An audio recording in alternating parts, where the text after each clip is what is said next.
ایسے آئے ہیں جہاں پہ انسان جو ہے وہ بات کو گول مول انداز سے پیش کر سکتا ہے۔ ایک، جب آپ نے کسی کی صلح کرنی ہو نا، دونوں کو قریب لانا ہو، تو کوئی جھوٹ کا چکر چلانا ہو، کوئی یار وہ تو تمہاری بڑی تعریفیں کر رہا تھا، وہ تو تمہارے حق میں بڑی اچھی باتیں کر رہا تھا، تو تم ایسے گرم ہوتے رہتے ہو، پھر اس کے پاس جائے اس کو بھی کہ یار لو ابھی میں اس سے ہو کے آیا، وہ کہتا ہے ایک دفعہ مجھے کہے تو صحیح، میں چل کے آ جاتا ہوں۔ اس طرح کی کوئی کہانی بنو کہ دو مومنوں کے درمیان صلح کرا دے،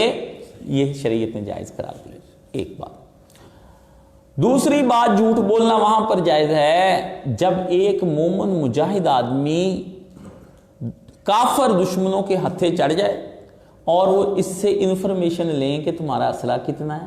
ڈیپو کہاں کہاں پہ اسلحے کے، کدھر کدھر مورچے بنائے ہیں، تمہیں آئندہ کیا کیا پلان انہوں نے تمہیں بتایا ہے۔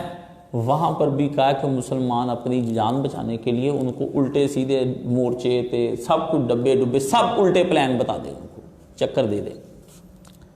تیسری جگہ آپ سب کی ہے، ہائے ہائے، آپ مظلوم مردوں کی، سبحان اللہ، دیکھنے میں آپ مظلوم ہیں، اللہ کی قسم جتنے آپ ظالم ہیں نا کوئی ظالم نہیں۔ داڑیاں آپ نے رکھی ہوئی، عورت بیچاری تو داڑھی بھی نہیں رکھ سکتی، ہاں جی،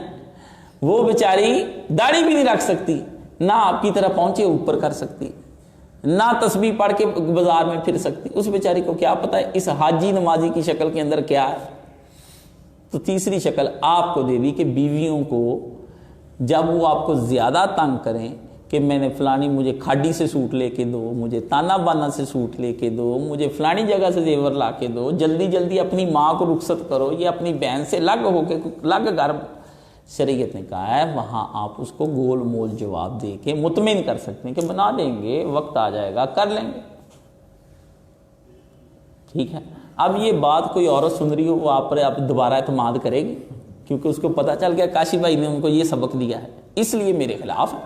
لیکن میں نے تو یہ بھی میاں بیوی بھی جھگڑے ہوئے ہوں تو وہاں بھی جھوٹ بولنا جائز ہے۔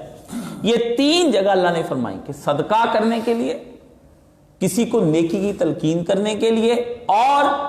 لوگوں کے درمیان صلح کرانے کے لیے وہاں پہ کر سکتے۔